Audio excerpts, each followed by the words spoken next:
Hello, welcome to Security, Cryptography, whatever. I am Deirdre. I'm David. I'm Deirdre's dog. Yes, one of them. We have some special guests today. From ETH Zurich, we have Kenny Patterson. Hi. We have Matteo Scarlata. Hello, everybody. Hi. And we have Kien Tuong Truong. Did I say that right? Yeah, that works. Hi. We invited them on today because they put out a new research paper, and we're excited to get you in very close to you publishing your results from your analysis of the messenger Threema, doing a cryptographic analysis of yet another trying to be secure messenger that's used by lots of people. And you found some issues. Kenny, do you want to give us a high-level overview of the results of your analysis? Yeah, sure, for sure. Maybe I could start just with a little bit of motivation. Why did we check out Threema? Because there's like hundreds of these apps on the market, right? So we work in Switzerland. We actually work for the federal government because ETH is a federal university. And the Swiss government is using Threema. And the Swiss Army in particular is using Threema. In fact, it's the mandated messenger for Swiss Army personnel. They have to use it. Alongside that, Threema has something like 10 or 11 million customers now, or users. Wow. That's a really small number by secure messenger standards. Like Telegram has 750 million, so an order of magnitude larger, 2 orders of magnitude larger. And WhatsApp's in the billions. WhatsApp's like 4 billion or something now, yeah. So it's quite small, but it's very important in Switzerland, and we're all Swiss now. We also noticed some news reports saying that Olaf Scholz was using it. Olaf Scholz is the relatively new Chancellor of Germany. And apparently somebody managed to snap a paparazzi photo of him holding a phone, and it was clearly he was logged into Threema at the time. We don't know who he was sending messages to. Maybe his Russian handlers. Who knows? Oh, sick burn. And then also the final bit of motivation is people kept asking me about it. So we did some research earlier. People in my group worked on Signal, doing security proofs. So Ben Dowling and others. And then after that, we looked at Telegram. Yeah. We worked with Martin Albrecht. And Lenka Marakova, who you know from Roll Friend of the pod. Right? Yeah. And indeed, we found some really interesting vulnerabilities in Telegram. And I was giving talks about this around Switzerland to various industry events and things. And then people kept saying, but what about Threema? What about Threema? And I had to say, first of all, I've never heard of Threema. And then I said, I've never analyzed Threema. And then I would say, well, we'll get to that. And then finally we got to it. So Matteo and I came up with a master's thesis project, which Kien was crazy enough to sign up to. And this was really Kien's master's. Cool. So that was all the motivation. Very good. Maybe a bird's eye view of our finding. I mean, you can split them in findings against the client to server protocol, which is this funny reimplementation of like, oh, we don't like TLS. We will write our own, but better, but not really. And then findings against the end-to-end protocols, and that's the actual core of an encrypted messenger, and that's also quite lacking. And finally, findings about like other related protocols, like their backup solution, and there are some very funny ways these protocols can combine and interact between each other. This is what Thomas likes to call stunt cryptography, I think, right, Thomas? Not the whole enterprise of it, right? Just we'll get to stunt cryptography, and I'll ask the hard questions about the stunt work. I do have a question to start with, right? We did a sort of interview a couple weeks ago with the team that did the Nebuchadnezzar Matrix paper, which I thought was thrilling. And the general MO of that team was, here's a messenger. What we want to do is we're not setting out necessarily to find specific vulnerabilities, but rather just come up with the formal model that we could use to apply to. And then like you get 5 minutes into trying to apply a formal model and the whole thing blows up. And then from that, you get the vulnerabilities. Was that the general methodology here going into this? Did you have a plan to fit Threema to a particular formal model? It was definitely on the table. So we approached it from a neutral standpoint initially, basically saying we want to understand the security. Yeah. If that means building formal models and doing security proofs, great, that's what we'll do. If that means finding vulnerabilities, that's what we'll do. And so you kind of set out, hopefully, that you'll find something. Either way, it's actually always a win-win, right? You either prove it secure or you break it. It's not usually the case that it sits in the middle. And it turns out that, pretty early in the process, and I guess Kien really should say more about this, we started to find vulnerabilities. And once you start finding one, you get a taste for it, you get a taste for blood, and then you go from there. So maybe Kien can say a bit more about that. Like, you look at the models used to prove security of these things, and then you're scared. And rather than proving it, you want to find the attacks, I think.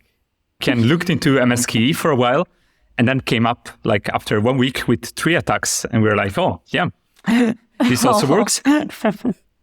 Yeah, I got the MSKE paper on my table, and then I just threw it off the table as soon as I found the attacks.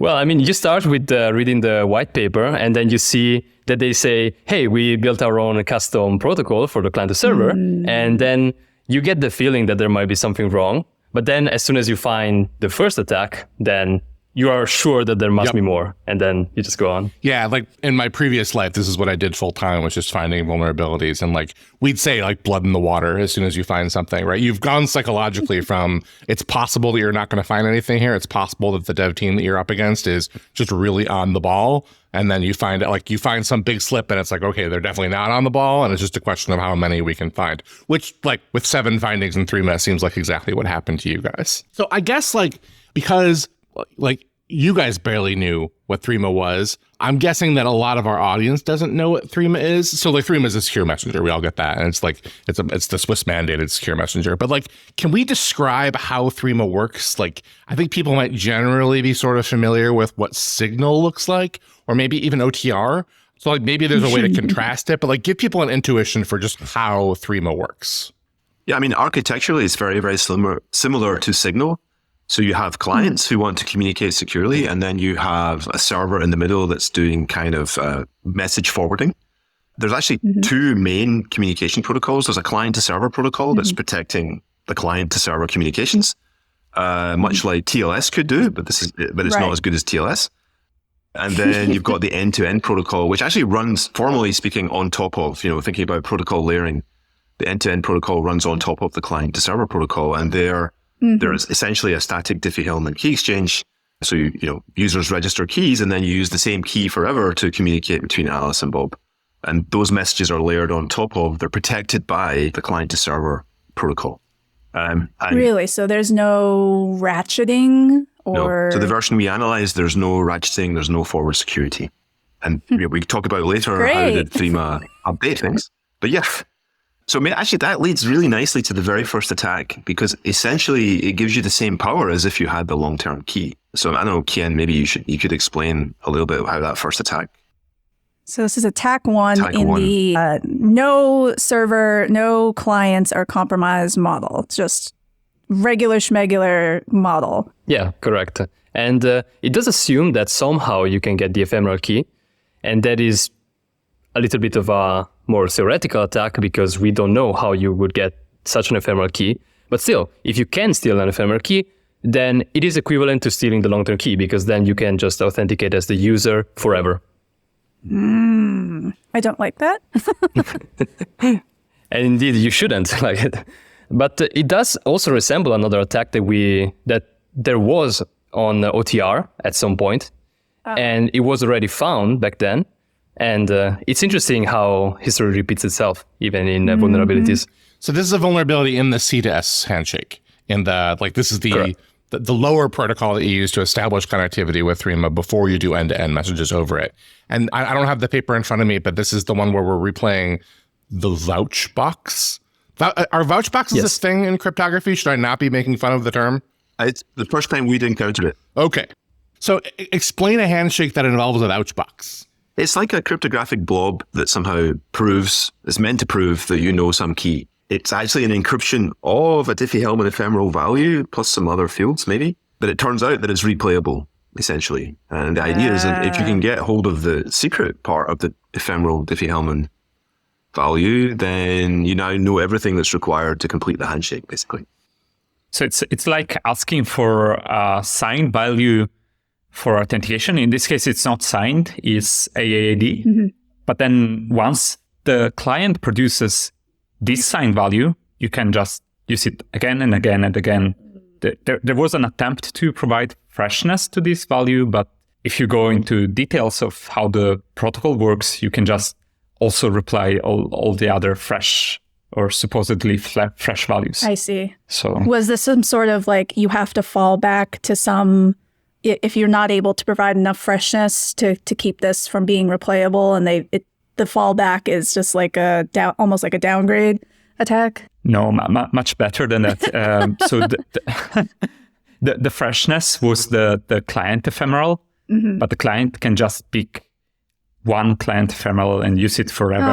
Or in the case of the attacker, you will pick the same ephemeral forever. Yeah, and in fact, that is interestingly the case always with the application, because even though it says that it's an ephemeral key, it just keeps reusing it for 7 days straight if you do not restart the application.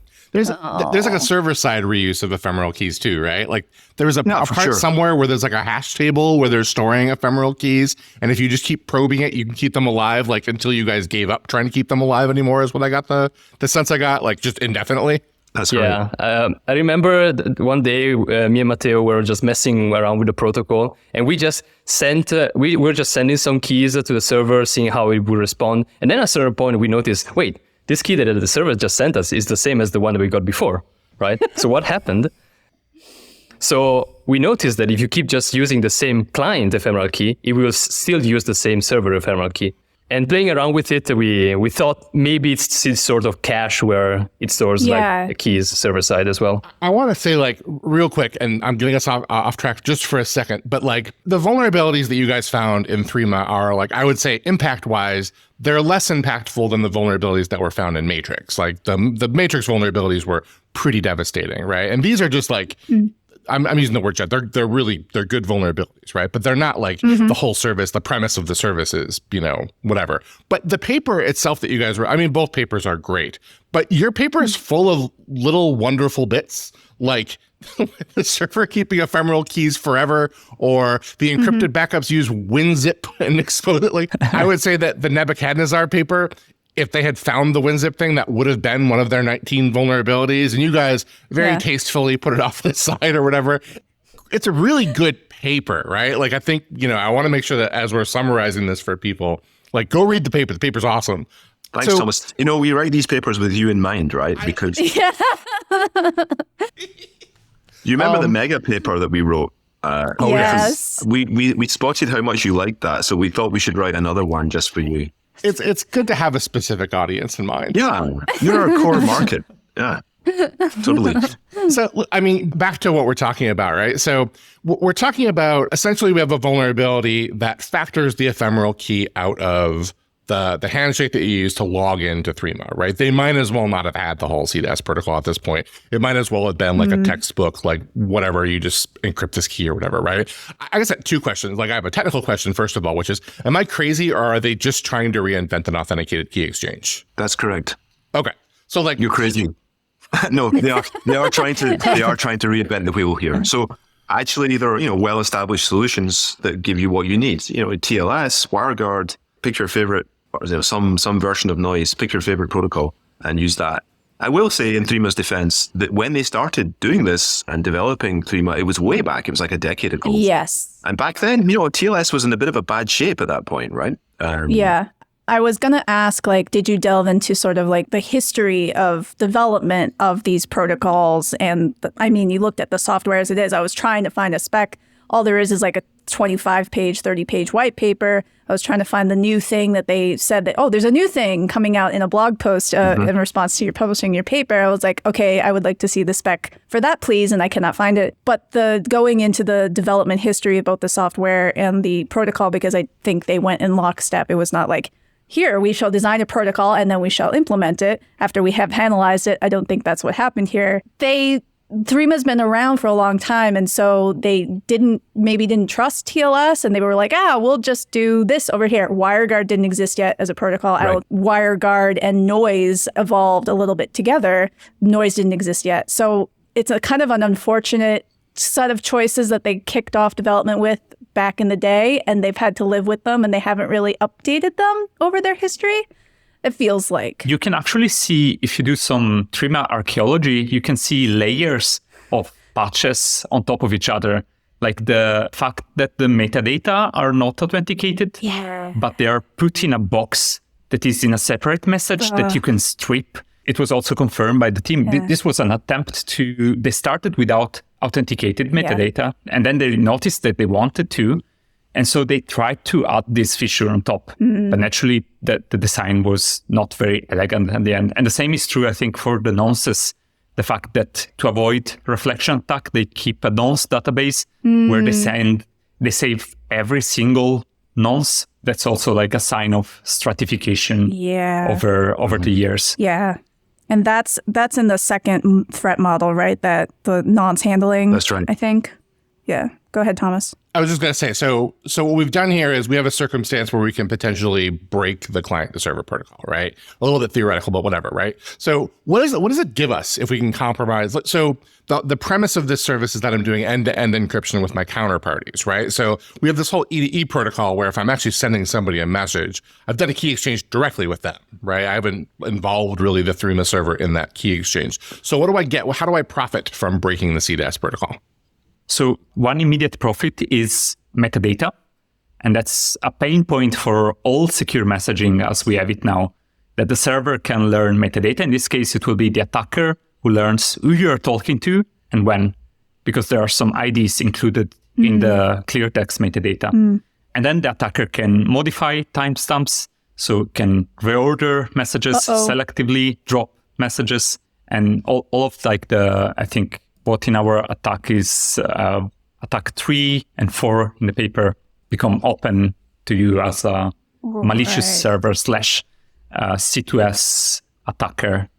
If this is the model where the server is compromised, which in theory, if you have an end-to-end encrypted messenger, your messages are supposed to be secure even if the server is compromised, or at least confidentiality, integrity, and probably authenticity of your messages are preserved in the end-to-end encrypted messenger, even if the server is compromised. But we get attacks on those things. Yeah, the message reordering deletion attack because of that handling. Can you talk a little bit more about attack 3? There isn't much more to say about it. I don't know, Kien, maybe you can explain exactly where it comes from, this kind of meta box stripping and metadata box stripping and so on. Well, yeah, in general, I'm not sure if there's much more to say, because in general, you have the message and then you have the metadata that has to be added for obvious reasons. So source, destination, timestamp, and other things. And what they added on top is the metadata box, which is the encryption of a selected set of values, including the timestamp. And the idea is that whenever you receive a message, if there is a metadata box, the values contained within the metadata box will overwrite the values outside. So this could be interesting for some other reasons. You could also like put fake values outside and put the correct values inside for some reason. But in the end, what really happens is that because this metadata box is not cryptographically bound, or its existence is not cryptographically bound to the rest of the message, you can just strip it off, set length of the metadata box to 0, and then just remove it. I hate it. I think what was interesting was Thomas' point about if you pull off a C2S attack, then all of these capabilities are things that you can get even if you're not a malicious server, but if you're an external attacker.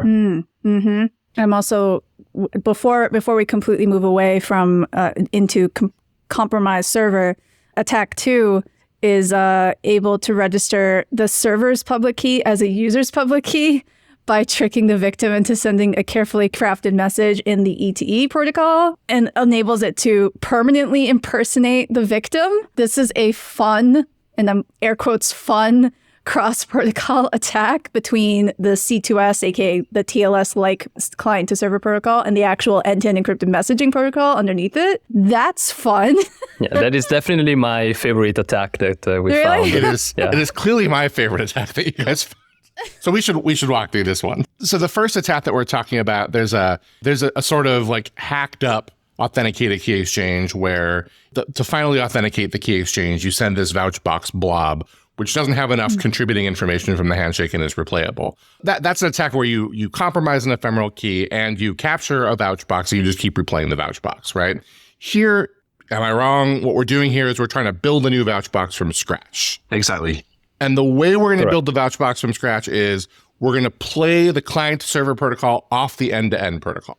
Yeah, that's a way of putting it. So absolutely, we're going to use the end-to-end protocol to create for us the vouchbox message, which is actually used in the C2S protocol. So we're using one protocol to create a message for us that we use in the other. So it's like a very classical cross-protocol attack. And it comes about because of key reuse across the protocols, because of lack of key separation, and because we found a lot of computers lying around in the back of our lab that we used to pull off some, I guess it's called stunt cryptography now. I mean, we're about to get to what I'm going to credibly argue is stunt cryptography. So like, what are the mechanics of this attack? Well, the general idea of the attack is that, recall that in a C2S protocol, what you're doing is as a client, you're saying, hey, this is my ephemeral public key that I want to use. And then you create this vouchbox, which is your encryption of this ephemeral public key, right? And this is your encryption with your long-term key and the long-term key of the server, right? But then whenever you're doing end-to-end messaging, you are encrypting something with your long-term key and the long-term key of the other person. So assume that that other person somehow claims the server's public key as theirs. Then you are encrypting something with your long-term key and the long-term key of the server, which is the same thing that you did for the client-to-server protocol. So the first problem here, right? Just the first problem here would be what you just said is crazy, right? Like the idea that I'm going to encrypt a message to a counterparty in the end-to-end protocol that happens to be the same key, like literally like the same Diffie-Hellman key exchange as the client-to-server protocol. That shouldn't be possible, right? Like the protocol itself should make sure that you can't mix up those two contexts of keys. Right. Yeah, absolutely. Okay. Either by domain separation or key separation, but we have neither. Okay. Yes. Aww. Proceed. Yeah. And so now you have the client, if fooled into thinking that the other person's key is the public key of the server, then suppose that the client sends some particularly strange message to that person, then that value may be confused as a vouchbox that can be used in the client-to-server protocol. And what we did, we used our magical computing power that we have in the backyard to find a public key that has a specific shape. It starts with a 1, it ends with a 1, and in the middle, there's something that can be copy-pasted. And the idea being that you can just say, hey, can you copy-paste this into Threema and send it to this account, right? And what internally happens is that the first 1 byte is put because it's a text message. It's just the type byte. Yeah. And if you're lucky, the PKCS7 padding that you have at the end happens to be a 1, right? Because it's actually it's actually random length padding. It's used to hide the length of the message, but with some probability will be just a single 1. And now you have a magic 32 byte string that can be interpreted as an ephemeral public key, of which we know the private key because we computed it that way. So now, hate it. hold on. I love it and I hate it. All right. So like, just to rewind a little bit here, right? Like back in the day when Threema came out, I think the wrap on Threema was that it was a messenger that was kind of built out of sort of the design of NACL, like the supposedly high-level cryptography. Filippo Valsorda gets really upset when you call NACL a high-level cryptography language because it forces you to manage nonces. Filippo should back off on that. But anyways, Threema was kind of like, as I remember it, it was kind of notoriously like, this is just NACL cryptography, right? So like, don't bother going to look for good crypto vulnerabilities here because you're just going to wind up pen testing NACL, which obviously turns out not to be the case, right? So NACL uses salsa and, poly 1305, right? It's a stream cipher. It's an AEAD, like a classic AEAD thing, right? So those primitives are good. Those are good choices. And Threema also is using like an AEAD cipher for this. It's like a counter mode. At bottom, it's counter mode. It's a stream cipher, right? It is just Salsa 20 Poly 1305, right? Okay. Just straight out of the NACL library. So I have to relate the experience of reading this paper. I think it's very well done narratively, right? Because like you're reading the paper, and like the first thing you do in a paper like this is kind of lay out how the protocol works. And I'm reading, everything seems normal. And then you're getting to the point where you're describing how messages are encrypted, and it's like, and here we take the message and we PKCS7 pad the message, which is like a record scratch. Like what? Yeah. Yeah. Like, why are you padding the message plain text? So for people who don't own the world's largest collection of CBC padding oracle attacks like I do, right? PKCS7 is the thing in in block cryptography, when you actually have blocks, like if you have a short block, you need to fill it out to the full size of the block. And what you'd say is like, if I'm 3 bytes short, the message is going to end in 333, like those 3 bytes. Or if it's 2 bytes short, it ends in 22. Or in your case, what you're looking for is a message that ends in 1. So it's like, come up with a message that's 1 short. The PKCS padding will be 1 at the end. But like reading the paper, it's like, this is Chekhov's PKCS padding, right? This has to come back up somehow. Like at the end of the play, the PKCS7 has to fire, right? Is there a reason that you guys were able to discern why they're doing this? I think it's they were trying to use it as a length hiding mechanism to try and give them some kind of traffic confidentiality or, anti, what's it called? Help me out here, guys. When you disguise. Like length hiding. To prevent traffic analysis attack. Okay. So they weren't using it in CBC mode, because if they had, we would have found a padding oracle attack. Instead, they were using it directly on the plain text and then applying on top a good AEAD scheme. So they're actually randomly padding at the end of all these messages then? Yeah, exactly. Yeah, that makes much more sense. Yeah. This is quite funny to me because they're using something that they probably shouldn't be using in this context to mitigate size analysis on the wire. And then later in the paper, they're like, oops, you did a compression in your backup mechanism, allowing a compression-based attack. That's very true. Very true. If they had removed that 01 at the end for the PKCS7 padding, actually our computational requirements would have been a factor of 256 lower, right? We would have been able to forge the required public key faster, I think. Is that right? Kien's nodding, Matteo's nodding. Yeah, 256 times faster. So it did actually make our attack a little bit harder. So, kudos to them. The random padding helped a little bit, but not quite enough. I think the part that really beat them was the fact that the CryptoBox, it's a nice, clean primitive, but does not take any context or any associated data. So like when you're using Knuckle, you take a key, another key, then you put them in a box, and then you use this box to encrypt and decrypt. But this box doesn't take context. That is something that we usually want in key derivation functions, and doesn't take associated data. Yeah, that's an interesting point because picking your primitives is very important when you're trying to implement a specific one. You're trying to instantiate a protocol, and then you're trying to implement it with good implementations of those primitives. All of that is important. But it feels like a lot of the protocol decisions of Threema, the end-to-end part and the C2S, the client-to-server part, were hamstrung by the API of NACL, which is not to say that the API of NACL is bad, like pointing back to Filippo and Thomas's point. But if you're designing, I feel like they were influenced by the library API they had, as opposed to trying to design what they wanted to have and then picking the libraries to fit that need. Does that sound true? I think that makes a lot of sense. I mean, specifically with we already talked about the metadata being encrypted under its own invocation of the NACL AE scheme. They used they derived a key from the existing key to do that. So there was one key derivation step in there. And then they used the same nonce, I think, across the two different. So you think you've got a nonce reuse vulnerability, but you haven't actually, because the two keys are different. And there it would have been much nicer, I guess, if the metadata could just have been incorporated as associated data and you had an AEAD kind of interface, but that's not what NACL provides. So indeed, I think they were a bit hamstrung by that.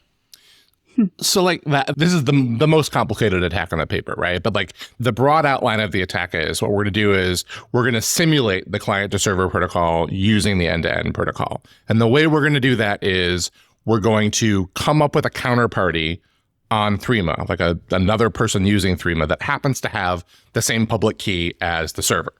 So that when we talk to that person, we're encrypting messages to the server.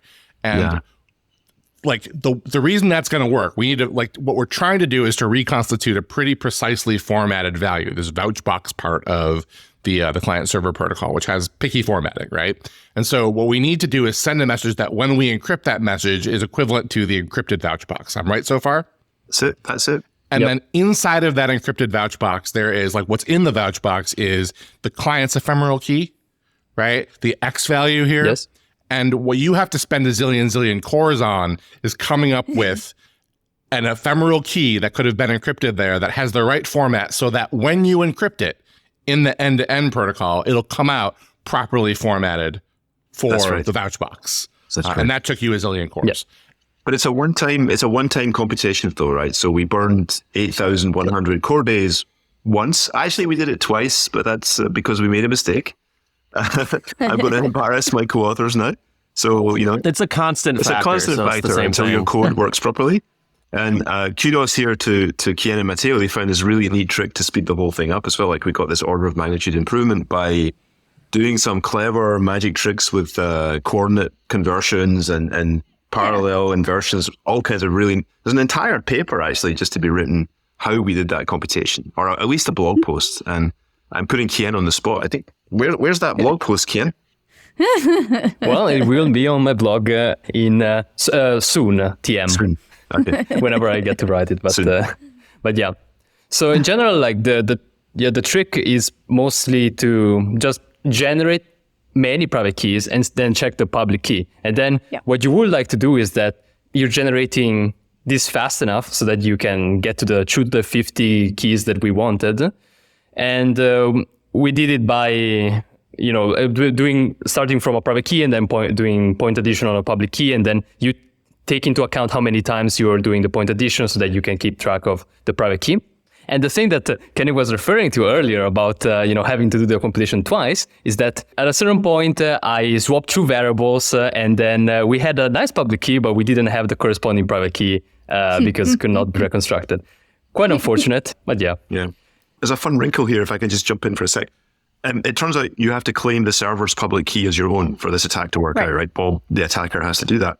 But how can you do that without knowing the private key? Surely you have to prove knowledge of the private key before you can grab the public key.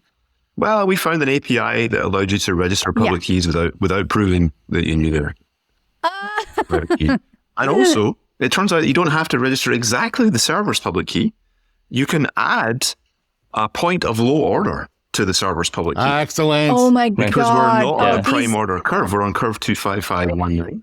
Yeah. This is why we need prime order groups. Cofactors all over again. So, I guess one key tick, we've talked about some of the deficiencies in NACL. I'd be so brave as to call them deficiencies. There are also issues, around 25519. And I can't think here what the common factor is, but there's some common factor linking all of these things.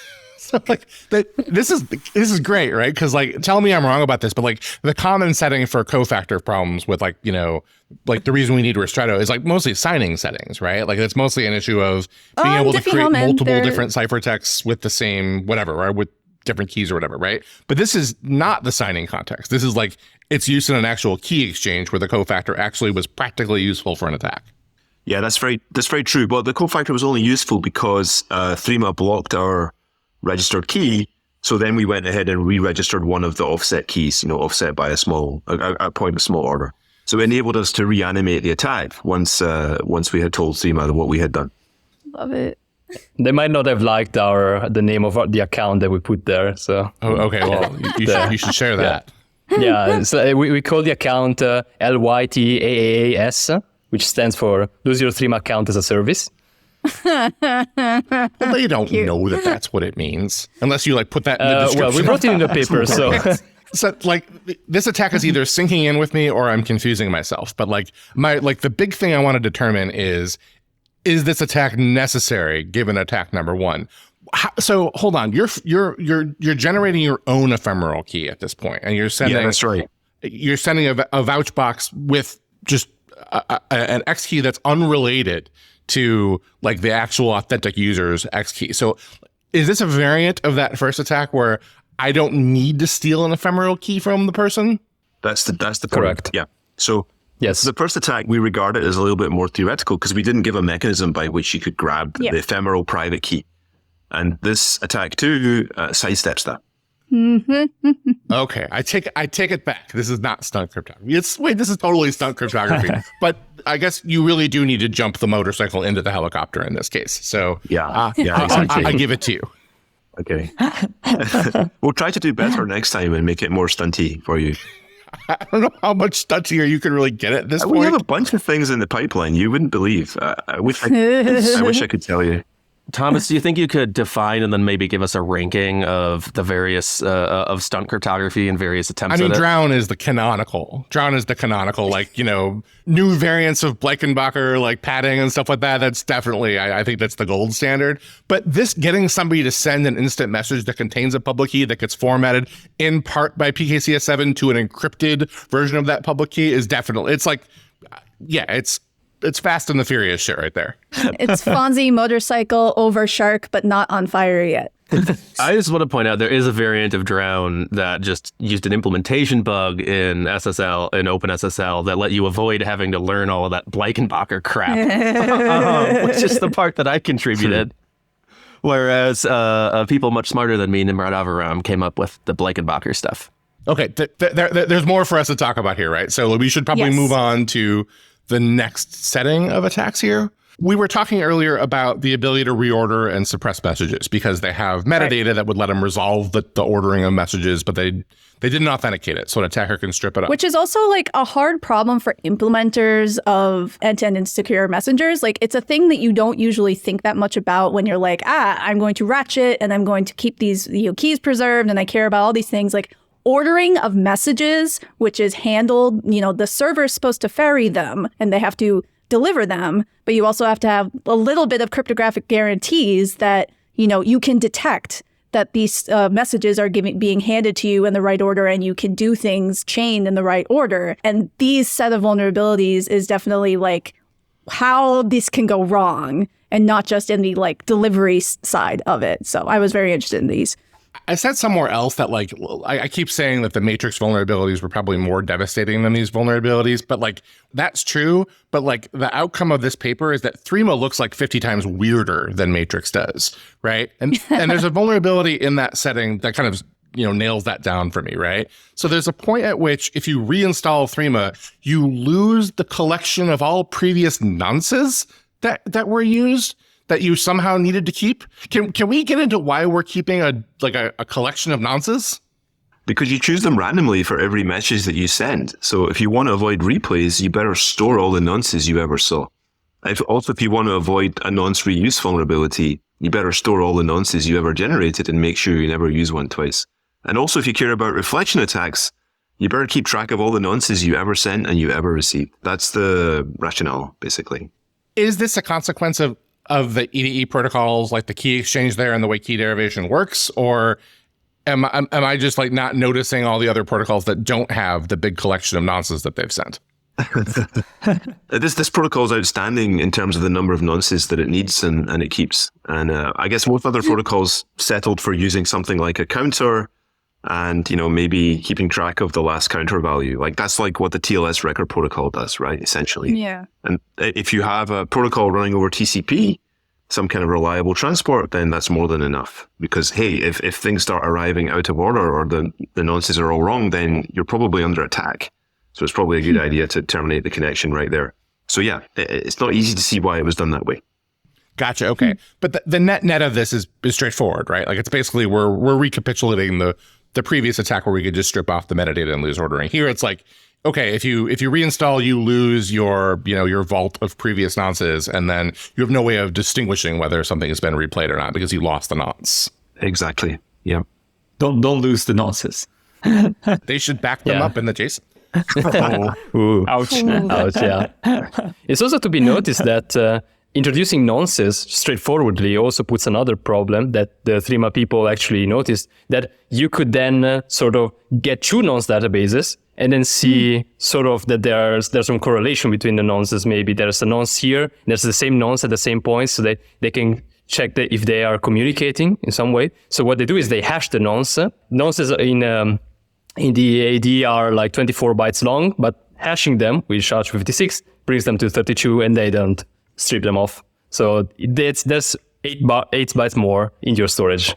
Wouldn't the same two nonces have the same hash, or are they also salting them? They're salted with the identity of the device owner. Okay. Yeah. Mm-hmm. So Signal doesn't have this non-storage problem because it uses a proper AAD with additional data, basically, or what? Yeah, proper counters, I think, is what to do, right? Okay. And most protocols do that. Yeah. Or you might use a counter in a sliding window, for example, if you're DTLS or something, right? Right. Yep. But Signal also uses, like, because of the ratcheting, you have a different key for every message, so you don't really care about the nonce, actually, right? Yeah.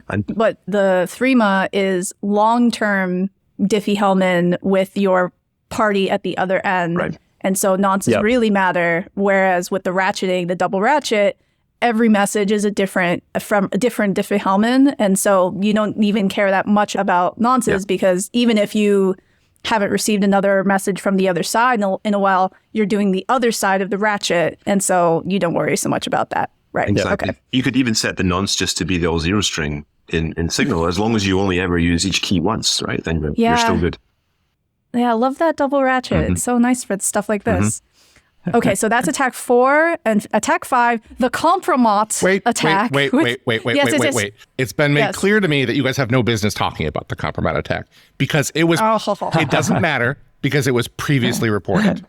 Yeah, but we just thought it was fun. We thought it was a nice stunt. Maybe not as classy as the other one, but still, we're just trying to put content in there for you, Thomas. Okay. Go on. Convergent evolution. So basically, there's a registration protocol, and there's the end-to-end protocol, and they interact with each other. They shouldn't interact with each other, but we found ways to make them interact. So in the registration protocol, you have to prove knowledge of your private key.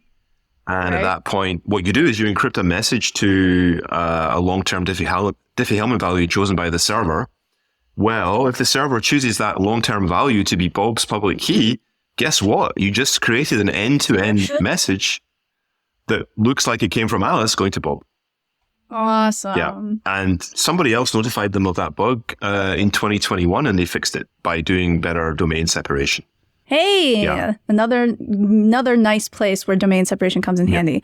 This is funny because I've heard a lot of discussion lately about, do we care about deniability in our end-to-end encrypted messaging protocols? Do we care about the cryptographic ability to say, you can't prove that I sent that message under my public-private key pair? And this seems to be like not the same setting where we care about, people talk about deniability, but it's a very related setting of people being like, haha, like you just did that thing. And so maybe if the signing and sending of messages in this end-to-end encrypted messaging protocol had deniability, this attack would be less devastating or something. What do you think? Well, in general, the thing is, there is some deniability because, I mean, the messages are not signed. They are just, they have the MAC that is from the AD. So sort of either party could have created a message, of course. But the point being here that is the server that it's inserting a new message, and you don't expect that, right? So if you receive a message from Alice, then and you didn't create that message, then it must come from Alice, but it's actually the server. Okay, got it. Fun. How much do we care about deniability as a property? Like I feel like it showed up in OTR. It turns out like a lot, right? Like this came up during the last election, right? Where people were using I forget this. I don't take SMTP seriously. 2016 election or the 2020 it's whatever this election? where the stupid keys are. The email, the Hunter Biden that email keys. Oh God. Yeah. I wrote a paper about this once. I already forgot what they're called. DKIM, yeah, DKIM keys. DKIM, yeah. And then also, just if you're trying to come up with a coherent model for how these what security these things provide, non-deniability is it's a thing you're conceding to your attackers that you don't need. It's information or whatever that you're giving them that you don't need to give them. Okay. I guess there wasn't so much of a discussion there, so much as me jumping in and telling you guys what the right answer was. It's definitely it's come up when we're trying, one of the things that we can discuss as we wrap up is standardization of protocols. And part of the reason that the Threema, these multiple protocols in the Threema service existed because there was nothing to just grab off the shelf. You could argue that the client-server protocol, you could have grabbed TLS, but there might have been reasons that people were less trusting of. We didn't have TLS 1.3 when Threema got off the ground, so maybe they weren't super jazzed about that. But when we're developing protocols nowadays, Signal has put a premium on non-deniability and or rather deniability that kind of comes from the OTR and all that sort of stuff. There have been discussions about, do we care about this? Do we really care about being able to go to court and say, you cannot prove that I sent that message? And apparently, we should keep talking about it because at least with DKIM, we kind of do care about it. But anyway, last set of attacks is literally, I have your phone. I have one of the ends of the end-to-end messaging protocol. Say someone took your phone and you don't have a good secure lock code and they were able to get over it, or you were compelled to unlock the device and unlock Threema. What does that let you do with Threema? Can you talk about attack 6 and 7? We already mentioned a little bit about 7.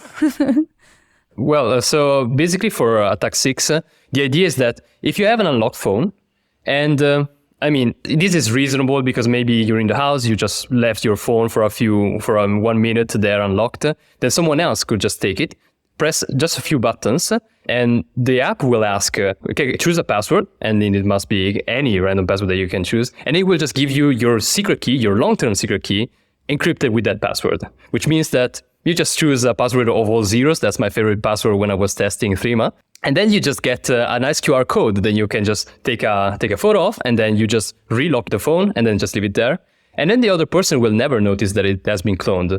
Because if the attacker is smart, there are ways not to be detected. And then you're just cloning the entire application. You can just authenticate as the user. You can delete messages, because if you acknowledge a message to the server, then the server will not try to send it again to the correct user the next time, right? So there are, and of course, then you can read all of the end-to-end encrypted messages that are there. So if you can mix it with the compromised server model, then you can just take all of the just end-to-end encrypted messages and decrypt them. So yeah, because of the lack of forward secrecy, there's no more confidentiality there. I hate that. So this is part of a feature that's supposed to let you move things around between devices or back things up.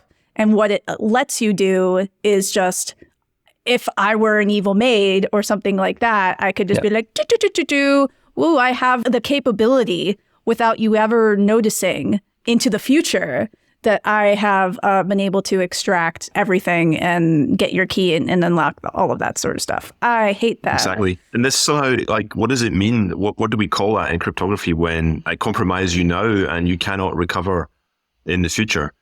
You might think that's called forward security, but it's not. It's called post-compromise security, right? Or backward security, it used to be called classically. So this is a violation of a pretty desirable security goal. And, we were critiqued a little bit in public for if you own the phone, then you've lost all security completely.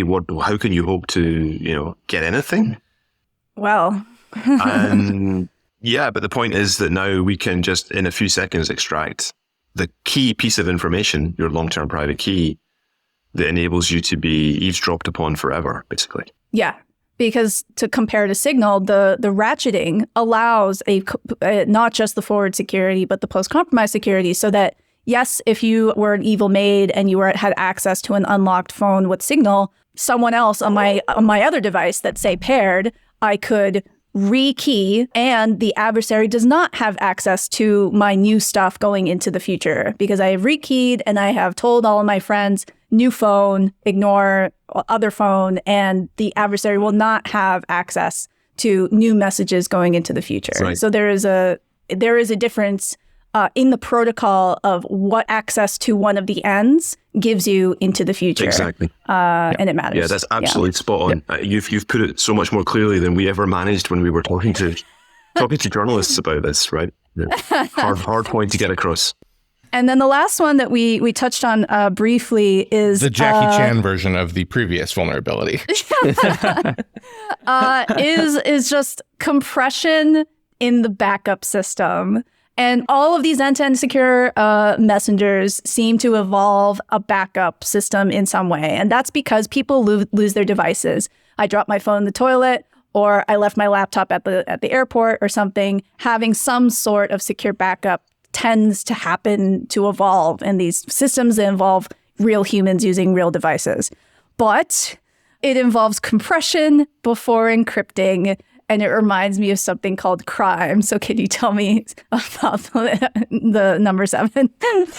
Yeah. So The idea is that there is this service that they call Threema Safe, and it's their way of doing cloud backups. So you just upload your data to the cloud, and then whenever you want to restore your account from another device, for example, you just say, hey, this was my old ID, and this is a password that I can use to decrypt a backup. And then the server will send you back the backup, and then you can just restore your account. Mm-hmm. And the way this is done is that periodically your client composes this JSON with your ID, your private key in base64, and then some other information. But most remarkably, it also adds your contacts, including their nicknames. And your contacts. Your contacts, yes, exactly. So you have nicknames and IDs. And interestingly enough, the nickname can be changed. So an attacker can just change their nickname and they can influence the content of the backup. So you influence the content of backup, you have compression, you have all the pieces that you can put together to put this attack that is very similar to crime.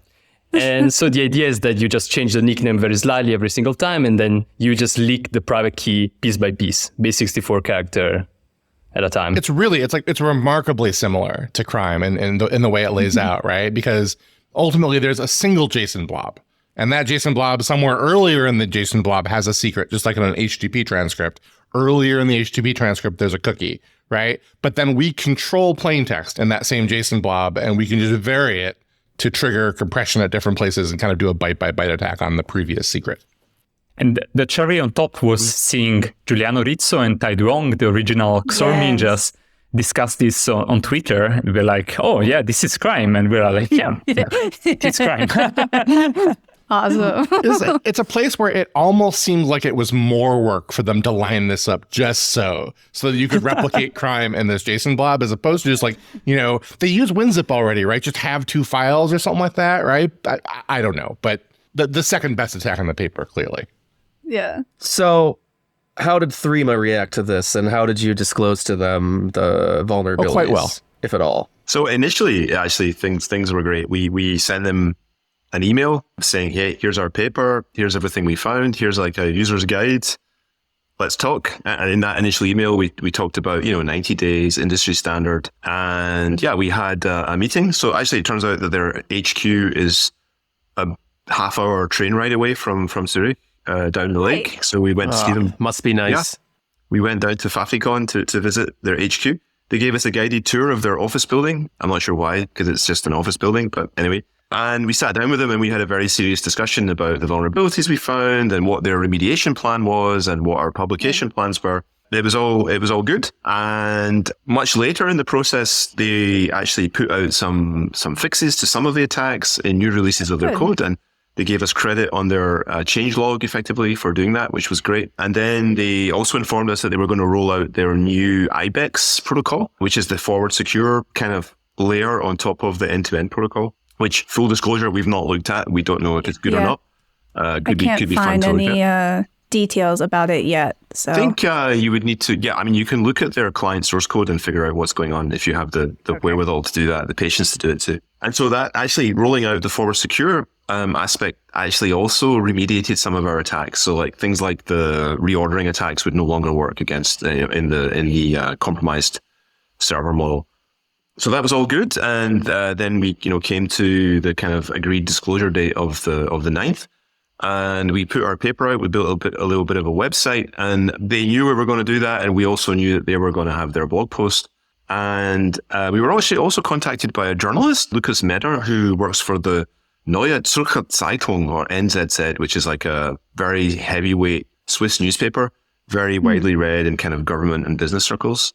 And so we agreed to talk to him, and Threema also talked to him. So he wrote a nice article about the work, really aimed at a Swiss-German audience. So yeah, up to that point, everything was great. Up to that point. And then the tweet. Yeah, so we did a little tweet thread early on the Monday morning. So it was the 9th of January. And, the newspaper is now on the newsstands. I actually bought a copy from my local newsagent, and slightly disappointed to find this not on the front page, but I guess other things are happening in the world, so fair enough. Yeah, it was the Bolsonaro thing as well. That was going on. That's still our front page. Yeah. So we ended up somewhere in the economics and science section or something of the newspaper. And we did a little tweet thread about it. But then actually, Threema put out a tweet. We found it a little bit dismissive, and it was a little bit disappointing given, how we talked to them before. I mean, we knew they were not super happy about our attacks. They were not super happy about some aspects of the way we had worded things in our paper. But then again, we're academics. We write papers. That's what we do, right? So we're not going to be all sweetness and light in our research paper. We're going to say it as we see it. And I think they found that difficult. I can understand why. They're used by the Swiss government and the Swiss army. There are commercial considerations in play. It can have been easy on their side to see their baby being murdered, even if they were able to reanimate it by doing all the appropriate fixes. So they could have said, we're really grateful to the team. We think this is fantastic research. We've updated the protocol. It's now as secure as we can make it. We welcome further analysis, blah, blah, blah, blah, right? Something like that would have been great. But instead, they said that our claims were overblown, and it was really sad to see how even students now are forced to over-exaggerate the importance of their work. And then, see our blog for more details. And initially, we didn't really respond to that. Other people did on our behalf. I actually did retweet it and say I was a bit disappointed with that way of covering our work. And that's fine, right? The court of public opinion had a lot to say about it. Yeah, it's a bit unfortunate because any free analysis of your software or your cryptographic protocol and helping to make it better is always welcome. You're always trying to do the best thing for your users and to do good work. So it could have easily been a win-win of these things have been found and remediated. And also, with these findings in mind, here's our new forward secure protocol. And we're rolling that out too. And everyone is happy together and we're improving the security of our users. Yep. But they kind of punched down on you and be like, these are overblown because we rolled out this thing, which was not the thing that you analyzed that only just got released and did a bit of a shell game. Yeah. That was unfortunate. Yeah. I'll just say that. Unfortunate for them, though, not for us, right? Because everybody who's in the know could see exactly what was going on there. So, yeah. Yeah. I am happy. I would like to see more about their IBEX protocol. I would like to see a more in-depth, at least description of the protocol because they don't have one right now. I don't have all the time in the world to go spelunking in all of their code bases to see how it works. But I'm happy that they are improving their protocol to be more forward secure. And good job on the initial responsible disclosure interaction with good faith researchers who came to you with results. Awesome. That was also interesting because we could see that they cared about their users. They were super responsive. They answered to our email within a few hours of having sent it. Good. And then we met with them. But then they do clearly miss crypto people in their team. Mm-hmm. So I think they needed more of that to also fully understand the implications from an academic standpoint of our findings. Mm-hmm. And of course, even if any one of these attacks might seem like the stunt crypto of I'm going to throw 8,000 core hours of compute to get just the right key for this thing. As we've discussed before, these things have a way of layering and interacting and one chink over here, another chink over there, and all of a sudden you can have something much more serious than any one of its parts. So you generally just want to kind of take all those things together and not just dismiss any one of them as you can't do much with this one thing. It's you don't want to leave any of those chinks because sometimes you can just chain them together. Exactly. One thing to say, Deirdre, is that sometimes, I think you saw it also with the matrix vulnerability disclosure, that there's more than one force operating within an organization. So all of our interactions with the technical people there were great, but then something went wrong in the communication towards the end and, we had a different outcome. And I think that also more or less happened with the matrix case. I think the CEO there went off the range a little bit and it can happen. Yeah. I'm less sure that's the case with Matrix, even though I have a higher regard for what Matrix is trying to do. So, okay.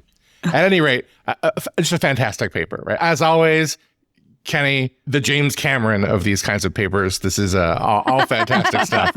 You guys, I'll take that.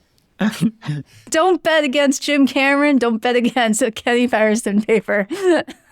Great work, the whole team. I mean, for a master's thesis, what a great thing to come up with. It's just awesome. Just great stuff. Do we have any lessons learned out of this research? I think one of them is sort of, well, you can't go back in time and say you should have used XYZ protocol before it was really available, but going into the future, there is some work to try and standardize messaging protocols. We have TLS 1.3, so if you were trying to build Threema nowadays, you probably wouldn't use a C2S client-to-server protocol. You'd use TLS 1.3 instead, or WireGuard, or or noise, or whatever. But besides that, like, we've done a lot of talk about formal methods and modeling and things like that, as opposed to software is kind of like tending to a garden that changes and grows over time. But cryptographic protocols don't really seem to do well when they kind of grow the same way. So any takeaways in that sort of realm? Well, I guess there is something to be said about this proactive versus reactive design of cryptographic protocols. Yeah. Like, I think the sort of conclusion we have come to is it's better to build a more limited protocol, like WireGuard style. And then when it breaks, you tear it all down and then you change it, rather than trying to update things and have this sort of stratification for which you will have to pay the price eventually. And if you do have multiple interacting protocols, because if you have a messenger, you'll probably have an end-to-end a backup solution, such and such, domain separation, keeping keys that you might use the same parameters, like an ETH 25519 or a curve 25519 curve, but you should not have keys that are used in one protocol be also usable in another protocol. And this is both enforceable at a protocol level, but also at a software level. And you should be able to, never the twain shall meet, because we saw problems with that in Matrix and we've seen problems with that in Threema. That's a big lesson that we keep learning over and over again. In terms of formal models, like if you had tried to model something like that in a symbolic verifier, you would have the symbolic verifier scream at you, oh, I can do this and this and this and this. So it's there. We suspect it's a tool that would have worked. We only tried like a very small model, symbolic model, but we are not expert in that field. But we think that could have helped. Cool. Yeah. I have one more lesson. Yeah. If your core business is cryptography, employ some damn cryptographers. Mm-hmm. I mean, okay, there's a lot of small companies out there that are trying to innovate and do things with crypto. Any medium-sized company now really needs to, if it's part of really the core of what you're doing, then either employ some permanently or maybe get some consultants in to help you out. Because, with crypto, like, we know it's a complete food gun and every single bit matters. That's why I love it so much, right? That's why that's where these stunt attacks come from these weird, small, little flaws mounting up and causing problems. And one of the issues is, though, a lot of cryptographers these days are really more theoretically oriented. I'd love to see more groups doing the kind of work that we do. There's a few really great other groups doing this, of course. You've had them on your podcast. But I think we need more of this, not less. Yeah, I would agree. Could not possibly agree more. Well, we will lead you guys to your happy weekend, your raclette and your quiche. And thank you so much for taking the time. Kenny, Matteo, Kien, thank you very much, and thank you for your paper. It's very fun. Thank you for keeping the security podcasting industry alive. Absolutely. Security, cryptography, whatever is a side project from Deirdre Connolly, Thomas Patachik, and David Adrian. Our editor is Nettie Smith. You can find the podcast on Twitter at SCWPod, and the hosts on Twitter at Durham Crustulum, at TQBF, and at David C. Adrian. You can buy merchandise at merch.securitycryptographywhatever.com. Thank you for listening.